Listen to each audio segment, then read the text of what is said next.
ամենակարևոր պետությունը դա Իրանն է, դա համար Ռուսաստանը ամեն ինչ անում է, որ այստեղ պատերազմ չլինի։ Իսրայելը ամեն կերպ դրդում է Ադրբեջանին, որպեսզի հարձակվի։ Թուրքիայի հետ խժդժություններից առաջ գրեթե սպասում էինք պատերազմ։ Իրենց իշխանությունը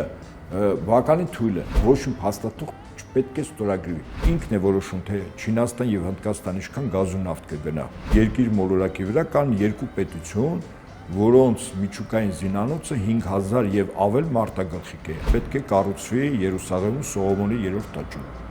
Ահա, ոնց որ Էրդողանի գործերը բուրդ է։ Միակ նպատակը եւ միտումը դա է խաղաղություն Ռուսաստանի հետ։ Չզոքացնի առաջ ներքին Չինաստանի, հետո Հնդկաստանի տնտեսությունը որպես մրցակից։ Ալիևին այս վերջերս բազմաթիվ մեսիջներ է ուղարկվել։ Երեկոյան դու քո տիկնոջդ երբ որ նստած թե եք խմում, Կասպից ծովի ռուսական նավերից կալիբրներ կարող են հյուր գան։ Full Learning-ը առաջինն ու միակն է Հայաստանի շուկայում, որն առաջարկում է աշխատանք բոլոր ուսանողներին։ Մեր դասընթացների ընթացքում նվեր հզոր համակարգիչ, ChatGPT 1 տարվա բաժանորդագրություն, պարտադիր եւ անվճար պրակտիկա, երաշխավորված աշխատանք, ուսանողներին զեղչ ըստ մոգերի, ճկուն ժամանակացույց, որը թույլ է տալիս ընտրել դասերի հարմար ժամ, օֆլայն կամ օնլայն սովորելու տարբերակ, դասախոսի այց ուսանողի տուն, անվճար շուրջօրյա խորհրդատվություն, զանգահարեք կամ այցելեք Գայի 1, Full Learning, ծրագրավորման դասընթացների նշաձողը Հայաստանում։ Եթե ուզում եք հենց մեր միջոցով բացահայտել հետաքրքիր մարդկանց ու տաղանդավոր երեխաների, ապա միացեք մեր Patreon-ին ամսական ընդամենը $5։ Բարև ձեզ, սա Life Armenia YouTube-յան ալիքն է եւ այսօր մեր հյուրն է ռազմական փորձագետ Հայկ Նահապետյանը։ Բարև եք եկել։ Բարև ձեզ։ Պարոն Նահապետյան, ձեր թույլտվությամբ ընթերցում եմ վերջին նորությունը։ Իրանը պատրաստության է բերել հրթիռները ԱՄՆ նախագահ Դոնալդ Թրամփի աճող սպառնալիքների ֆոնին հավանական պատասխանի համար։ Tehran Times-ն է այս մասին գրում, արձակման պատրաստ հրթիռների զգալի մասը գտնվում է երկրի տարածքով մեկ ցրված ստորգետնյա օբյեկտներում։ Դրանք կարող են հարվածել ԱՄՆ-ի հետ կապված թիրախներին։ Ինչ է կատարվում։ Գիտեք, այդ գնահատելու համար թե ինչու է Միացյալ Նահանգները նախանձախնդիր Իրանի նկատմամբ ռազմական օպերացիա անելու, պետք է հասկանանք ԱՄՆ-ի նոր վարչակազմի քաղաքական էլիտայի նպատակադրությունը նոր ձևավորվող աշխարհում։ Միացյալ Նահանգներում գլոբալիստները պարտվել են։ Խորքային պետություն, deep state-ը պարտվել է, բայց ինքը երկու սյուն ունի։ Մեկը ԱՄՆ-ի դեմոկրատ կուսակցությունն է իր էլիտայով, մյուսը Բրիտանիայի կառավարությունը։ Միսիոնը մնացել է Բրիտանիայի կառավարությունը, որը գլոբալիզմի հիմնական շահառու պետություններից մեկն է, բայց գլոբալիզմը ինքը նպատակ է դրել համաշխարհային կառավարման աշխարհում վեր ազգային տրանսնացիոնալ կորպորացիաների միջոցով պետությունները իրենց համար գործիք են որոշակի ժամանակահատվածում այդ պետությունները պետք է աստիճանաբար թուլանային այդ թվում նաև Միացյալ Նահանգները այդ փախստականների միլիոնավոր փախստականների մուտքը Եվրոպա եւ Միացյալ Նահանգներն դրա համար էր արվում պետությունը դրանով թուլանում է հա հիմա ստացվեց այնպես որ Միացյալ Նահանգներում կարողացան իշխանությունը վերցնել ազգային էլիտան եւ իրական տնտեսությունը, դրանք արտադրողներն են, դրանք նավթ արդյունաբերողներն են, արդյունահանողները, ռազմաարդյունաբերական համալիրը, Պենտագոնի մի մասը, այն սպիտակ Ամերիկան, որ այդ պետությունը հզորացրեց, որոնք բողոքական ամերիկացիները սպիտակ գտնում են 25 նահանգներում, այսինքն պետության կես իրենք հաջողության հասան։ Հիմա Թրամփը նույն խնդիրն է դրել, ինչ գլոբալիստները, համաշխարհային տիրապետություն, բայց Ամերիկա ուժեղ պետությունով։ Երբ Թրամփը հայտարարում է, որ Ամերիկան վերադառնում է, դա նշանակում է Ամերիկայի հզորության տարիները, որտեղ Ամերիկա պետության ղեկավարությունն էր որոշում աշխարհի ճակատագիրը խորհրդային միության հետ միասին 1945 թվականի Պոզդամի կոնֆերանսից հետո։ Հիմա այդ ժամանակները վերադառնում են։ Ավասիկ Միացյալ Նահանգները նման խնդիր են դրել իրենց առաջ։ Եվ այդ խնդիրը լուծելու համար իրենց պետք է մյուս գերտերություն հանդիսացող ուժային առումով, ռազմական առումով պետության հետ խաղաղություն կնքել։ Ռուսաստանի հետ Ուկրաինայում պատերազմը կանգնեցնելու միակ նպատակը եւ միտումը դա է խաղաղություն Ռուսաստանի հետ։ Համագործակցություն Իրանի իհարկե էսկալացիայի հիմա իհարկե այդ խաղաղության իմաստը հետևյալն է Միացյալ Նահանգները գնահատում են որ տեսականորեն ինչ որ ժամանակ հետո այդ Ուկրաինայում կռիվը կանգնեցվում է Ռուսաստանը իրենք արդեն դառնում են համագործակցող պետություններ տնտեսության ոլորտում այստեղ Ռուսաստանը երկրորդ համարն է դառնում որտեղ Միացյալ Նահանգների տնտեսությունը շատ ավելի հզոր է տեխնոլոգիապես իր արտադրական պոտենցիալով քան Ռուսաստանը Ռուսաստանը հիմնականում հանքահումքային երկիր է այսպես ի համեմատ ԱՄՆ իհարկե նրանք էլ են հիմա Ռուսաստանն էլ է այդ թռիչքի մեջ բայց երբ մրցակցեն Ռուսաստանը Ամերիկա տնտեսությունով Միացյալ Նահանգները հաղթած է բայց Միացյալ Նահանգները ունի մեկ մրցակից տնտեսության առումով դա Չինաստանն է եւ աճող Հնդկաստանը Full Learning-ը առաջինն ու միակն է Հայաստանի շուկայում, որն առաջարկում է աշխատանք բոլոր ուսանողներին։ Մեր դասընթացների ընթացքում նվեր հզոր համակարգիչ, ChatGPT 1 տարվա բաժանորդագրություն, պարտադիր եւ անվճար պրակտիկա, երաշխավորված աշխատանք, ուսանողներին զեղչ ըստ մոգերի, ճկուն ժամանակացույց, որը թույլ է տալիս ընտրել դասերի հարմար ժամ, օֆլայն կամ օնլայն սովորելու տարբերակ, դասախոսի այց ուսանողի տուն, անվճար շուրջօրյա խորհրդատվություն, զանգահարեք կամ այցելեք Գայի 1 Full Learning ծրագրավորման դասընթացների նշաձողը Հայաստանում Ցանկացած տնտեսության հիմքը դա հոսանքն է Հոսանքը ամեն ինչում կա եւ ամեն տեղ եւ առանց հոսանքի ոչինչ չկա Հոսանքը ասոցացվում է էներգակիրներով գազ, նավթ եւ ատոմային էլեկտրաէներգիա ատոմականներ Հիմա, եթե գնահատում ենք, որ Միացյալ Նահանգների համար խնդրահարույց է որպես մրցակից Չինաստանի եւ աճող Հնդկաստանի տնտեսությունը, ուրեմն իր խնդիրն է այդ տնտեսություններին սնուցող նավթի եւ գազի աղբյուրների վրա ունենալ իր կողմից դրվող փականներ։ Նավթը եւ գազը գտնվում է հիմնականում մերձարև արևելյան այն երկրներում, որի նկատմամբ հիմա Միացյալ Նահանգները փորձ է անում ուժի կիրառման սպառնալիքով ունենալ իշխանություն, մասնավորապես մեկը Սիրիա Իրանն է։ Սիրիայում ինքը վերցրեց արդեն։ Okay։ Հիմա հաջորդը Իրանը։ Այո։ Բանակցություններ են գնում Իրաքի եւս նավթարատ քրդաբնակ շրջաններում Մոսուլում եւ Կիրկուկում ամենահարուստ նավթարատ շրջաններն են, հա, հիմնականում քրդեր են ապրում։ Այստեղ Սաուդյան Արաբիան է, հա, գալիս։ Կատարը, որը գազի հսկայական պաշարներ ունի։ Միացյալ Նահանգների խնդիրը այդ բոլորի վրա այս կամ այն ձևով հսկողություն ունենալն է։ Այսինքն իրեն ենթակա դարձնելը։ Երբ որ ենթակա է դարձնում, այդ նշանակում է ինքն է որոշում, թե Չինաստան եւ Հնդկաստան ինչքան գազ ու նավթ կգնա։ Եվ դրա համար հիմա ինքը Իրանի նկատմամբ իմ նշած պետություններից առավել ռազմականացված մարդունակ բանակ հիպերձայնային արագությամբ եւ բալիստիկ հրթիռներ անութաչու թռչող սարքեր ունի Իրանը։ Համար եթե ինքը Իրանին հաղթում է, այսինքն Իրանի կառավարությունը հետ է կանգնում իր միջուկային ծրագրերից, որի պահանջն է ԱՄՆ կառավարության Իրանի նկատմամբ ոչ միայն ռազմական առումով միջուկային ծրագրերից հետ կանգնել, այլև խաղաղ ատոմ, այսինքն ատոմականները եւս պիտի չլինեն Իրանում։ Դա ԱՄՆ-ի պահանջն է։ Որ պայն տեսականորեն նայենք էներգակիրների ռեսուրսներ ունեցող պետությունների վրա Միացյալ Նահանգները ունենում են լրջագույն լծակներ, ինք այդ լծակները օգտագործելու է Չինաստանի եւ Հնդկաստանի տնտեսությունը աշճանաբար թուլացնելու, որով աշխարհում ինքը դառնում է միակ հզոր տնտեսություն ունեցող երկիրը։ Ռազմական առումով Ռուսաստանը ինքը համագործակցում է, ավելին ինքը ավելի շատ ներդրումներ է անելու Ռուսաստանում տեխնոլոգիապես, որպեսզի Ռուսաստան-Չինաստան տնտեսական հարաբերությունները որոշակի առումով թուլանա։ Միաժամանակ ինքը հարված է հասցնում բազմաբևեռ աշխարհի նոր պրոյեկտին, որի անունն է BRICS+, որտեղ Իրանը կա։ Եվ Իրանը կա, եւ Չինաստանը կա, եւ Հնդկաստանը կա, եւ Ռուսաստանը կա։ Պարոն Աբեդյան, տեսեք, բայց Թրամփը եկել է ու կներեք էլի պատանեկության շրջանում ասում ենք գժականը խոդ է տվել, հա։ Ասում եմ Չինաստանը եթե sense չանի վատա լինելու, Իրանը եթե չլսեց վատա լինելու, Ուկրաինան նույնը, Ռուսաստանը նույնը, Գրենլանդիան իմնա, Կանադան պետք է դիցում եկերորդ տանը լինի, սա խելահեղություն է։ Ոչ։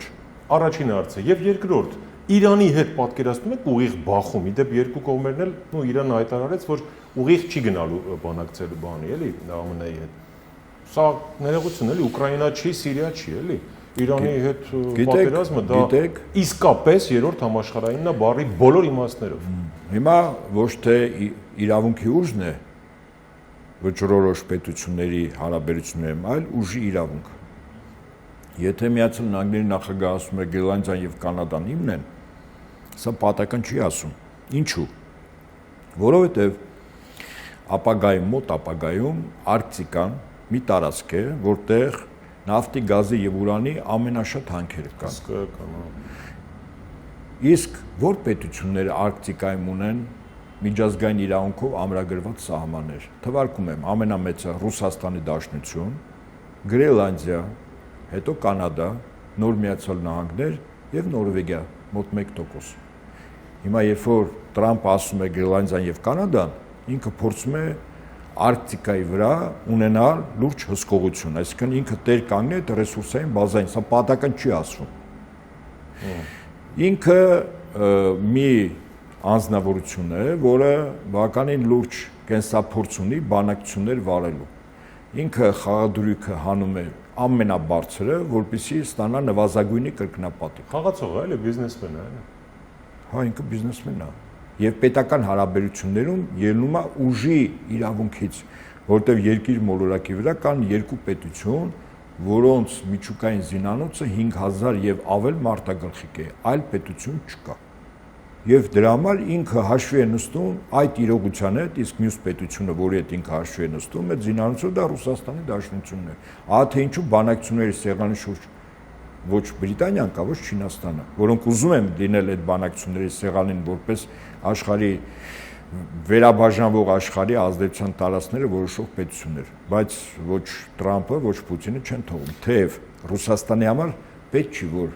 Միացյալ Նահանգները դառնան հեգեմոն։ Դրա համար Ռուսաստանը ինքը միաժամանակ նաև սպասարկում է BRICS-ը, այսինքն Չինաստան, Հնդկաստան, Իրան, Ռուսաստան, 3 պետություն Աֆրիկայից, 2 պետություն եւս իսլամ աշխարհից, գումարած Իրանը, 3 պետություն իսլամ աշխարհն են։ Մեկ պետություն ներկայացնում է Ամերիկա մայրցամաքը, Բրազիլիան, հա, այս բոլոր հաշվարկած է, եթե ուշադրություն դարձեք BRICS պլյուսը 10 պետություն, իրենք քաղաքակրթություններ են, պետություններ, քաղաքակրթություններ, կրողներ, որոնք ունեն նաև հարևաններ այդ քաղաքակրթության կրողները։ Պատական չի ընտրվել անգամ այդ 10 պետությունները, որոնք BRICS-ի գործունեության ժամանակ ունեն ձայնի իրավունք, մեկ ձայնի իրավունք։ Full Learning-ը առաջինն ու միակն է Հայաստանի շուկայում, որն առաջարկում է աշխատանք բոլոր ուսանողներին։ Մեր դասընթացների ընթացքում նվեր հզոր համակարգիչ, ChatGPT 1 տարվա բաժանորդագրություն, պարտադիր եւ անվճար պրակտիկա, երաշխավորված աշխատանք, ուսանողներին զեղչ ըստ մոգերի, ճկուն ժամանակացույց, որը թույլ է տալիս ընտրել դասերի հարմար ժամ, օֆլայն կամ օնլայն սովորելու տարբերակ, դասախոսի այց ուսանողի տուն, անվճար շուրջօրյա խորհրդատվություն։ Զանգահարեք կամ այցելեք Գայի 1։ Full Learning ծրագրավորման դասընթացների նշաձողը Հայաստանում։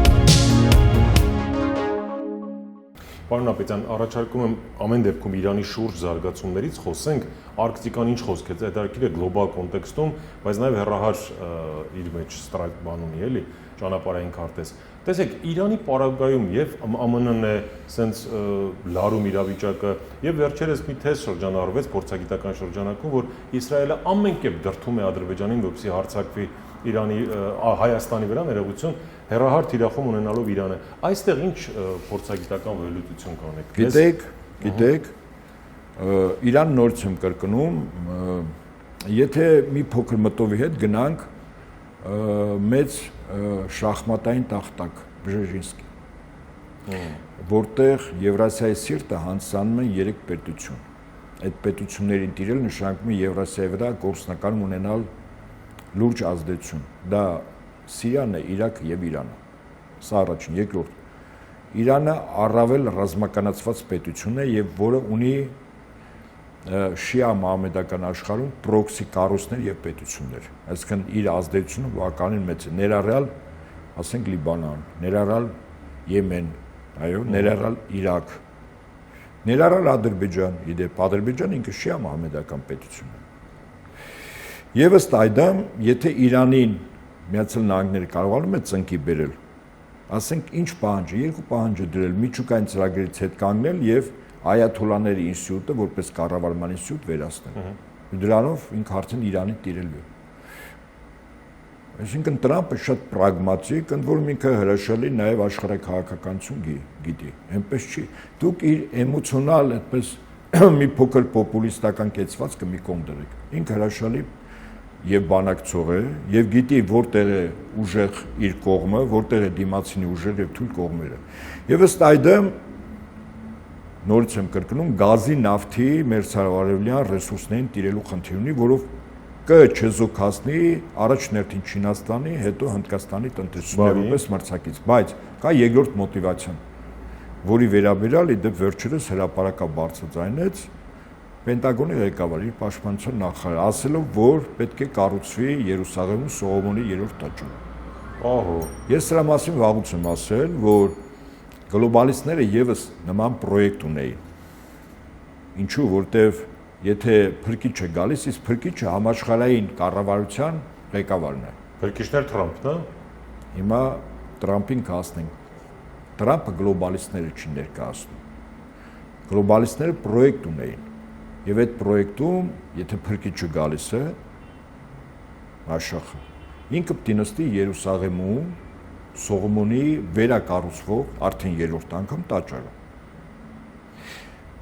Եվ ինչու եղավ նախանցյալ տարի հոկտեմբերի 7-ին Համասի հետ այդ կոնֆլիկտը։ Ինքը պատրաստված կոնֆլիկտ էր, Իսրայելը հրաշալի գիտեր, դրա մասին հոկտեմբերի 7-ին այդ հատուկ օպերացիան կազմակերպվեց։ Մտան քաղաքգնդակահարեցին։ Ես ցած վստահաբար եմ ասում, ինքս մասնագիտորեն ուսումնասիրել եմ բավականին լուրջ, թե եթե կիբուցիների վրա ռազմականացված սահմանային բնակավայրեր Իսրայելի հարձակում է նախապատրաստում, առնվազն 10 կիլոմետր հեռավորության վրա այդ սահմանային գոտուց Իսրայելը դյուրին կերպով իմանում է եւ խոցում է ցանկացած շարժ։ Իսկ այստեղ ոչ միայն չի խոցել, այլև կիբուցիների տարածք են ներխուժել Համասի զինյալները։ Այդ ռոք համերգի զոհերը հիմնականում այնտեղից են, որոնք իրականում այլասերում էին քարոզում։ Այդ առումով Իսրայելի համար միգուցե, բայց ամսի 8-ին, հոկտեմբերի 8-ին, մեկ օր հետո Իսրայելի պաշտպանության նախարարը հրապարակավ պատերազմի հայտարարում Համասին։ Բուն նպատակը հետևյալն է։ Իսրայելում երկու տարածք կա, որտեղ պաղեստինցիները կոմպակտ բնակվում են։ Դա Գազայի հատվածն է եւ Հորդանանի արևմտյան ափը։ Այդ տարածքից պաղեստինցիները պետք է դուրս քշեին ուժով։ Ինչու՞։ Որտեղ որ պահին Սողոմոնի 3-րդ տաճարը պետք է կառուցվի, իսկ նա կառուցվել է մի վայրում, որտեղ մսկիթ կա, Ալաքսա մսկիթը։ Այդ մսկիթը կամ պետք է քանդվեր, տեղափոխվեր, կամ պայթեցվեր։ Երուսաղեմը եւ Ալաքսա մսկիթը իսլամ աշխարհում 3-րդ սրբավայրն է, Մեքքայից եւ Մեդինայից հետո։ Ուրեմն որ պահին Ալաքսան պայթեցվեր 5 միլիոն պաղեստինցի մահապարտեր Իսրայելի կառավարությունը ստանալու 5 միլիոն մահապարտ։ Այսինքն յուրաքանչյուր պաղեստինցի ինքը մահապարտ էր, որտեղ սրբավայր, որի պահապանը ըստ իրենց իրենք էր, թույլ չէին տալու։ Ահավասիկ հիմա Իսրայելի ամբողջ քայլերի տրամաբանություն հետևյալն էր պաղեստինցիներին այդ տարածքից հանել։ Ուշադրություն դարձրեք, որ նման առաջարկ Գազայի հատվածում ապրող պաղեստինցիներին առաջարկել է նաև Տրամպը, չէ՞։ Ասել է գնացեք Հորդանան եւ Եգիպտոս։ Ես նյութապես ապահովում եմ ձեզ, ինչու՞։ Որովհետեւ 2 միլիոն 400 հազար պաղեստինցի, որոնք բնակվում են Գազայի հատվածում, ամենախիտ բնակեցված աշխարհում տարածքներ։ Բնակվում են 1.5 Երևանի չափ տարածքում 365 քառակուսի կիլոմետրի վրա։ Առ այսօր Իսրայելը չի կարողացել հաղթել Գազայի հատվածում պաղեստինցիներին։ Սա փաստ է, արձանագրում ենք։ Եվ Սողոմոնի 3-րդ տաճարի կառուցման համար պաղեստինցիներին դուրս դրնեին։ Գլոբալիստները պարտվեցին Միացյալ Նահանգներում։ Բրիտանիան որպես ռազմական տերություն չի կարող մրցակցել ազգային էլիտայի եւ ազգային կապիտալ ներկայացնող Տրամփի վարչակազմի հետ։ Չի կարող։ Բայց Տրամփը սկզբունքորեն դեմ չի, որ այդ տաճարը կառուցվի եւ ինքը գնա նստի այդտեղ։ Մարդ, որը պատմության մեջ մտնելու է որպես անձ, երկրի ղեկավար, որի կառավարման ժամանակ Երուսաղեմում կառուցվել է Սողոմոնի 3-րդ տաճարը։ Տարիքով անձինք, որոնք կյանքում ամեն ինչ ստացել են, իրենց խնդիրը պատմության մեջ հիշվելն է, իրենց անունը։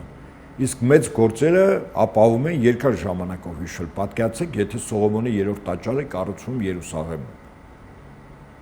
Եվ դա կառուցվում է Տրամպի առաջնորդին շնորհիվ։ Տրամպը մտնելու է պատմության մեջ։ Իդեպ դրա դեմ Երուսաղեմը նվաճելու եւ Ալեքսա մզկիթում նամազ անելու եւս մի մոտիվացիոն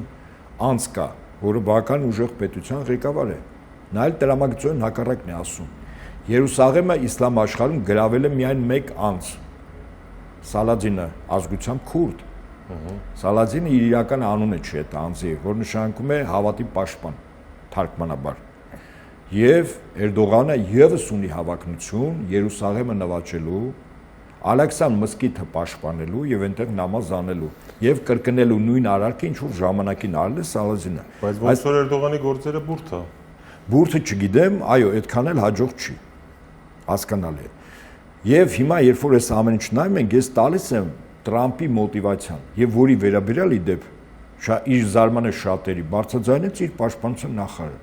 Ինչ կապ ունի պաշտպանության նախարարը Երուսաղեմում Սողոմոնի 3-րդ տաճարը կառուցման անհրաժեշտության մասին բարձրաձայնել։ Հաշվեք, սա Տրամպն է ասում, իր պաշտպանության նախարարը ինքն է ասում։ Ուրեմն ընդունում ենք, որ Միացյալ Նահանգները երկու խնդիր ա լուծում։ Առաջին, տնտեսապես չզոքացնել Չինաստանին եւ Հնդկաստանին, Ռուսաստանն հետ որպես ռազմական գերտերություն կնքել դաշինք, համագործակցել եւ հարաբերություններով հետագայում ինքը հաղթող է դուրս գալիս, որտեղ Ռուսաստանի տնտեսությունը ավելի թույլ է, քան Միացյալ Նահանգների եւ գոյություն ունի եւս մեկ մոտիվացիա Տրամպին, որտեղ ինքը պիտի մտնի պատմության մեջ Սողոմոնի 3-րդ տաճարը կառուցելու համար։ Սա իրականություն է։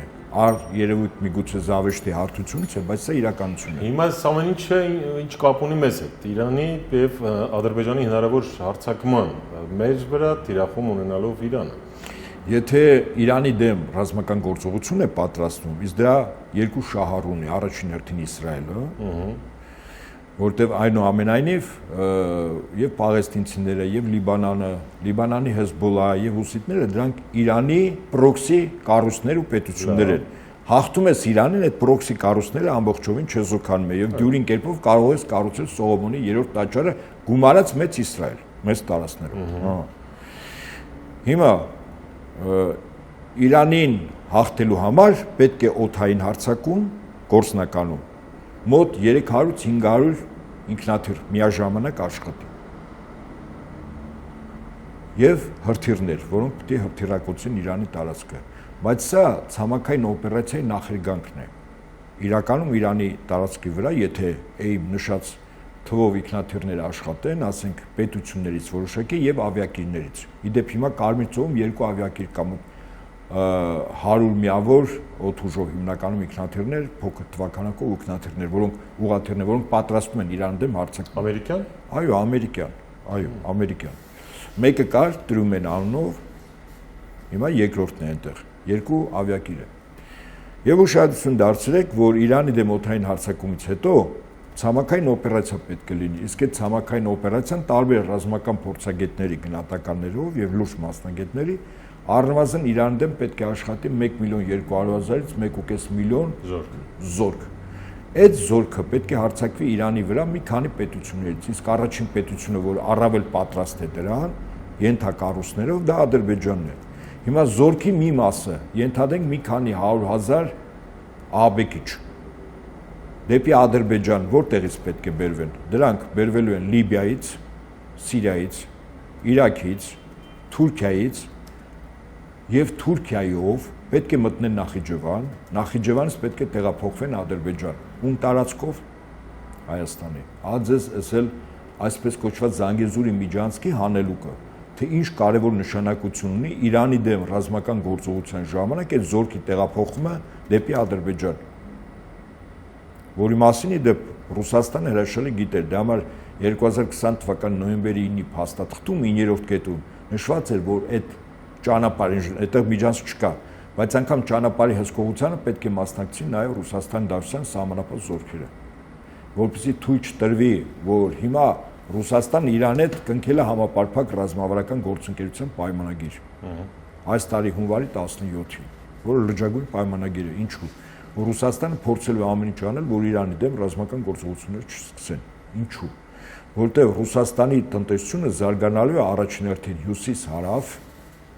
միջանցքով, իսկ հյուսիս-հարավի հանգուցային պետությունը, որտեղից Ռուսաստանից պետք է տեղափոխվեն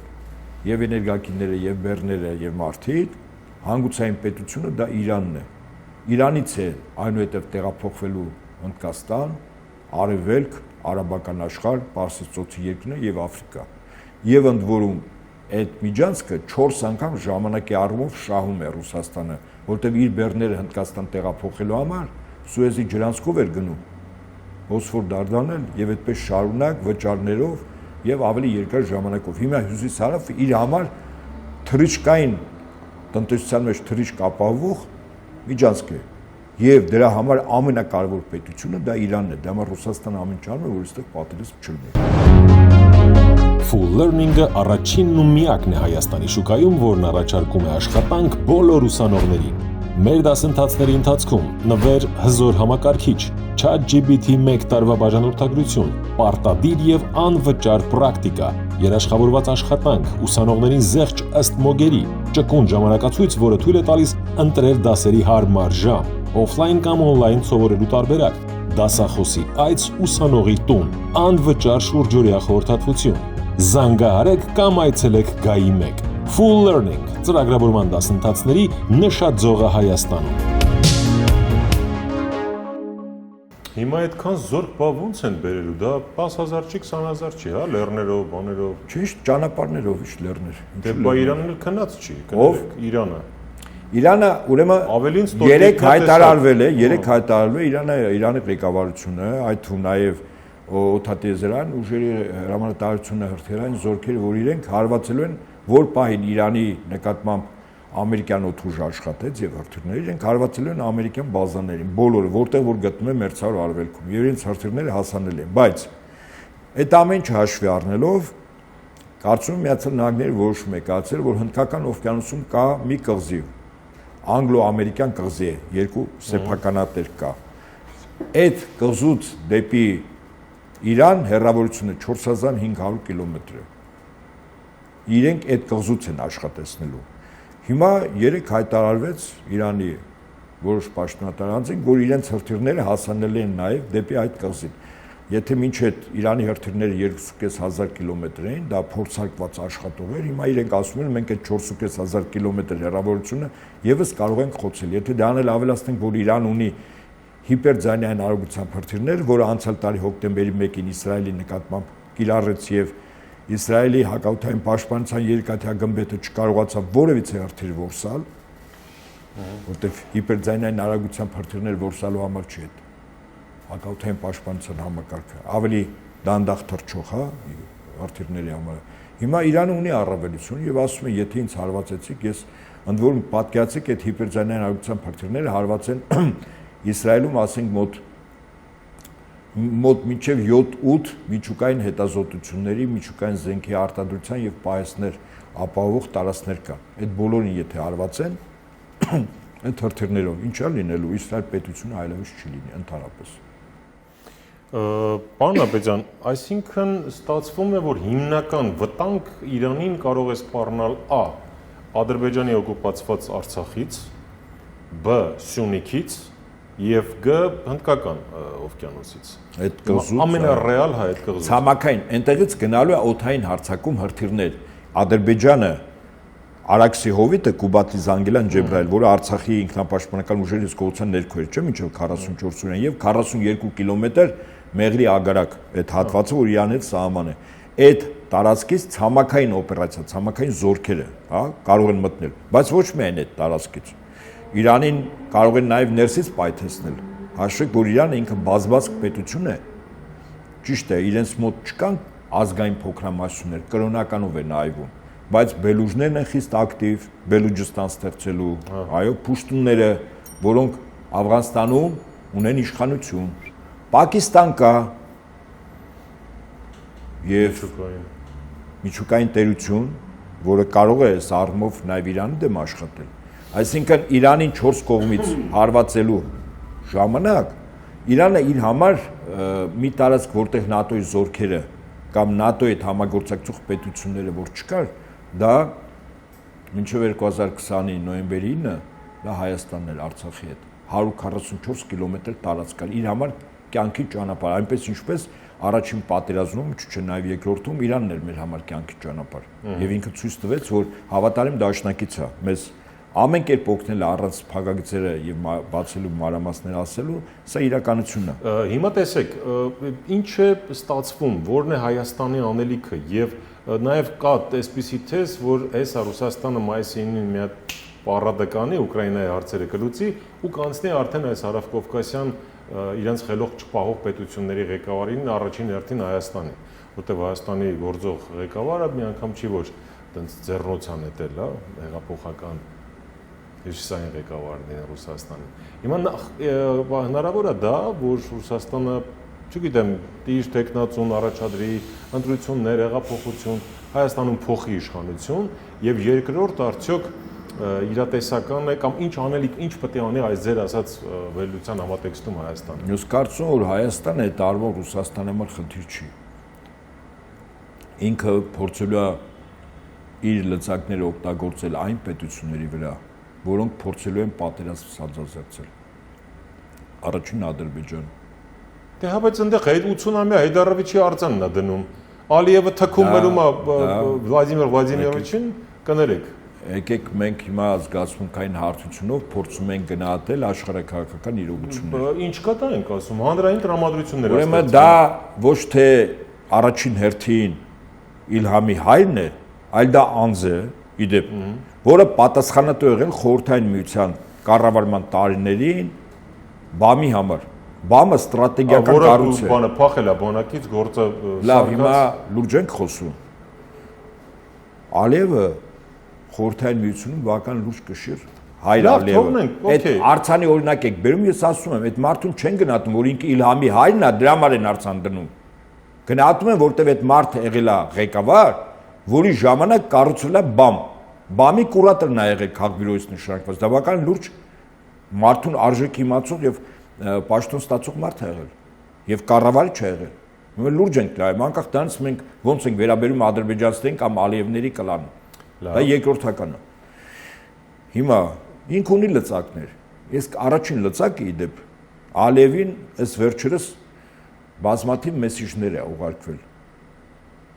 Այդ թվում նաև օրինակ Մատվիենկոն, որը ՌԴ Պետդումայի Դաշնային խորհրդի նախագահն է, այցելեց հանդիպեց Ալիևին։ Նաև փոխնախագահին հանդիպեց։ Մեհրիբան Ալիևային։ Նա փոխնախագահն է, չէ՞։ Ինչ որ բան փոխանցեց, ուղերձ գրավոր կամ բանավոր, բացատրեց։ Ասենք օրինակ տեսականն էսպես, եթե այնուամենայնիվ Ալիևը գնա արկածախնդրության եւ տարածաշրջանը փորձի պայթեցնել, օրինակ կարող է Ալիևին ասեն էսպես. երեկոյան դու քո տիկնոջ հետ երբ որ նստած թե եք խմում, Կասպից ծովի ռուսական նավերից կալիբրները կարող են հյուր գան եւ մասնակցեն ձեր թեյախմությանը, ասենք մի 3 կալիբր։ Տենց կտրուկ։ Եթե ձեզ թվում է, որ Ռուսաստանի Դաշնությունը, որը մի քանի ճակատով պատերազմում է, իսկ ինքը գործնականում 65 պետության դեմ է պատերազմում, 65 գոյութենական կռիվ է մղում, եւ եթե իր պետության լինելությանը վտանգ սպառնացող պետության նկատմամբ ինքը լծակներ ունի առայժմ համոզելու, բացատրելու, եւ եթե չեն հասկանում, այո, կարող է նաեւ կտրուկ։ Մի կասկածեք։ Ռուսաստանի նախագահը փորձում է ամեն ինչ անել բանակցությունների, հա, միջոցով, բայց ինքը երբեք հետ չի կանգնել անհրաժեշտության դեպքում, ասենք, ճնշում օգտագործելու։ Այդ թու նաև այդպեսին, եթե իհարկե Ալիևը եթե սկզբունքորեն չհասկանա աշխարհակական նոր իրողությունները, այո, իրեն կարող են ուղղակիորեն ասել։ Էլ չեմ ասում, որ հիշեցնեմ, որ Ադրբեջանը քշիա պետությունն է եւ Իրանը լուրջ ազդեցություն ունի։ 1. Երկրորդ, Ադրբեջանում ապրում են առնվազն 3 բնիկ ժողովուրդ, որոնց հիմնական մասը բնակվում է Ռուսաստանի Դաշնությունում։ Այսինքն այնտեղ կարող են նաև դյուրին կերպով անջատողական տրամադրություններ չէ գեներացվել։ Ուզում ասեմ, Ադրբեջանը շատ խոցելի է։ Եթե British Petroleum-ը եւ 600 բրիտանական տնտեսվարող սուբյեկտները Ադրբեջանի տնտեսությունը իրենով են արել, հա, Ադրբեջանը տարում շատ խոցելի է։ Առավելս եթե պատկացեք իր մեջքին չի կանգնելու, ասենք, Թուրքիան, իսկ Թուրքիայի մա տեսնում եք, չէ՞ ինչ է Դե հա, այնտեղ ընդհանրապես։ Բա ինչ է այդ process-ը հենց այնպես երկնքից Բայց դե ինչի է համահանում սահմանին, էլի այտենց բզբզում Ադրբեջանը։ Ամեն հողա նախապայում երկու նպատակ է։ Թուրքիայի ետխժդերություններից առաջ գրեթե սպասում էինք պատերազմ։ Հիմա էլ ենք սպասում։ Ալիևը կարող է գնալ դրան, բայց դա իր համար, Ադրբեջան պետության համար դա վերջն է լինելու։ Ես Ադրբեջան պետության, այո, Ադրբեջան։ Ոչ, Ադրբեջան պետության։ Եթե Ալիևը փորձի տարածաշրջանը պայթեցնել, Իրանի դեմ ռազմական գործողությունները, իր տարածքը, իր զինուժը, ենթակառույցները, ռազմական կոմունիկացիաները, եթե տրամադրի Իրանի դեմ մեծ պատերազմի, որտեղ Իրանը այս տարածաշրջանում եւ Ռուսաստանը ստիպված են միջամտել ռազմական առումով, ապա ինչ է կարծում Ալիևին պատժելու ինչ ձև կա։ Ուղղակի այդ պետության չգոյություն։ Հիշում եք Ուկրաինայի պահը եւ Ռուսաստանի դաշնության նախագահը ասաց Լենինի ստեղծած հանրապետությունն է։ Իսկ ինչ է այդպիսի հանրապետություն արդյոք Ադրբեջանը չի։ Դե հա։ Դե Լենինի ժամանակ է, չէ՞։ Full Learning-ը առաջինն ու միակն է Հայաստանի շուկայում, որն առաջարկում է աշխատանք բոլոր ուսանողներին։ Մեր դասընթացների ընթացքում նվեր հզոր համակարգիչ, ChatGPT 1 տարվա բաժանորդագրություն, պարտադիր եւ անվճար պրակտիկա, երաշխավորված աշխատանք, ուսանողներին զեղչ ըստ մոգերի, ճկուն ժամանակացույց, որը թույլ է տալիս ընտրել դասերի հարմար ժամ, օֆլայն կամ օնլայն սովորելու տարբերակ, դասախոսի այց ուսանողի տուն, անվճար շուրջօրյա խորհրդատվություն։ Զանգահարեք կամ այցելեք Գայի 1։ Full Learning ծրագրավորման դասընթացների նշաձողը Հայաստանում։ Պարոն Աբեդյան, շատ արագ անցնում ժամանակը, Հայաստանի ամեն դեպքում ներսում են իրադարձություններ տեղի ունենում, ներքաղաքական տեսանք թիմ ընտրություններ, սա որևէ կերպ կանդրադառնա առհասարակ ընդհանուր իրավիճակի վրա եւ այելի ձեր վերլուծության համատեքստը անդրադարձ կունենա մեր ներքաղաքական process-ներում թե ոչ։ Գիտեք, որովհետեւ քաղաքի քաղաքապետ Հայաստանի Հանրապետության ինքը իրավասություն չունի ազդել Հայաստանի կառավարության կողմից իրականացվող ներքին եւ արտաքին քաղաքականության վրա։ Նման գործառույթ չկա։ Տեղական ինքնակառավարման մարմինները այլ խնդիրներ են լուծում։ Բայց այսինքն Գյումրի քաղաքապետի ընտրությունները սկզբունքորեն զուտ ընտրությունները Հայաստանի եւ ներքաղաքական եւ արտաքին քաղաքականության որից ազդեցություն չէր կարող ունենալ։ Մի բայց կա, բայց հետեւյալն է։ Եթե Գյումրիում ընտրվում է ընդդիմադիր դաշտի 4 անցողիկ դաշինքներից եւ կուսակցություններից մեկը, ու հիմա ամենաառարկական շանսեր ունի Կոմկուսից Վարդան Ղուկասյանը։ Եթե ինքն է ընտրվում եւ ենթադրենք գյումրեցիք որոշում են, որ հայրաքաղաքի այդ հաղթանակը պետք է նշել մայրաքաղաքի բնակիչների հետ, ասենք մի քանի հազար մեքենայով ավտոերթ են անում դեպի Երևան։ Օրինակ, տեսականորեն եմ ասում, երևանցիները եւ մինչեւ Երևան մտնելը ճանապարհին բնակավայրի ժողովուրդը շնորհավորում են գյումրեցիներին, այս հաղթանակի հետ կապված իրեն գալիս են Երևան։ Երևանում էլ որոշում են, որ կրկնակի ավտոերթ մեքենաների քանակով պետք է այցելեն Գյումրի միասին։ Այսինքն Երևանում կարող է սկսել իդեպ ասենց ներքաղաքական որոշ գործընթացներ։ Այսինքն Գյումրին ինքը որպես այդպեսին եւ Գյումրիում ընտրությունները ինքը կարևորվում է իշխանության նկատմամբ կեղծիքների լոցոնում չկար, բայց հետաքրքիր բացահայտումներ արվեց, ընդ որում որը կարող է արտարտ կամ հերթական խորհրդանական ընտրություններում իշխանությունները բանացնել։ Այդ հայտնի ուրեմն խաղամոլությամբ տառապող անձանց հաշիվներին վիրտուալ գումարներ փոխանցելով։ Լույսերը անջատել, դե հինա, լույսերը անջատել, մարդ բերել, գումար տալ, կաշառ, դե հինա, բայց մի հատ նոր էլեմենտ է մտել, որը իդեպ շատ դժվար է բացահայտումներ անել։ Դրանց տվյալները նշված են, ասենք Գյումրիի բնակիչներ, որոնք խաղամոլ են։ Եվ ըստ այդմ փաստորեն այսքան կեղծիքներից հետո իշխանությունը չհաղթեց։ Սա ես գտնում եմ հայ ժողովրդի, մասնապես գյումրեցիների հաղթանակն է։ Այդ հաղթանակը կարող է դառնալ համազգային հաղթանակ։ Ներքին ընդվզումը առկա է, լոկալ առումով։ Դրան էլ գումարենք Արցախում։ Արցախից բռնի տեղահանված մեր հայրենակիցները, որը հիմա որոշակի ակտիվություն են ցուցաբերել։ Մի քանի օր առաջ մեծ հանրավակ չէ կազմակերպել։ Հիմնականում իրենք են։ Անձամբ եմ եղել, այո։ Հա, հիմնականում իրենք են, այնքան որքանը որ ասում են դա նաև Հայաստանի քաղաքացիներ, այդպես չի։ Չէ։ Ես եւս եղել եմ, շատ ընկերներ ունեմ, ծանոթներ, հիմնականում իրենք են։ Եթե այդ գյումրեցիների շնորհավորանքներ միանան նաեւ Արցախից գաղթած մեր հայրենակիցները, այստեղ Երևանում կարող է ներքաղաքական որոշակի process գեներացվել։ Չգիտեմ ինչ վերջաբանով, բայց որ ինքը կարող է պատճառ դառնալ պայթյունի հասարակական։ պայթյուն չասենք, որոշակի ընդվզման։ Որոշակի ընդվզումը պետք չէ, էլի պետքա լինի պայթյուն, որ մի բան փոխվի։ Պայթյուն չի, դա չեմ ասում ուղղակի։ Խորագետ հաշվարկված քայլեր պետք է լինեն, որ փաստացի իշխանական բուրգը փլուզվի, սովորաբար այդպես արվում։ Իշխանական բուրգը որ պայն որ փլուզվում է, իսկ դրա համար կան մեթոդներ, գործիքակազմ եւ այլն։ Այդ ժամանակ ասենք իշխանության բարձրաստիճան պաշտոնատանձիկ մտածում են, թե ով առաջինը պետք է նավը լքի։ Իրենց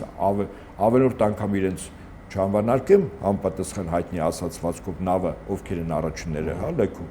Բայց եթե այդ բուրգը սկսեց փլուզվել, ձեզ վստահեցնում եմ,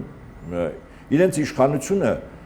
բավականին թույլ է, հա, հիմնված է երկու գործոնի վրա։ Առաջին գործոնը ոստիկանական մահակն է, վստահաբար, ոստիկաներն են։ Անթիվ անհամար, եթե չեզոքացվում է ոստիկանական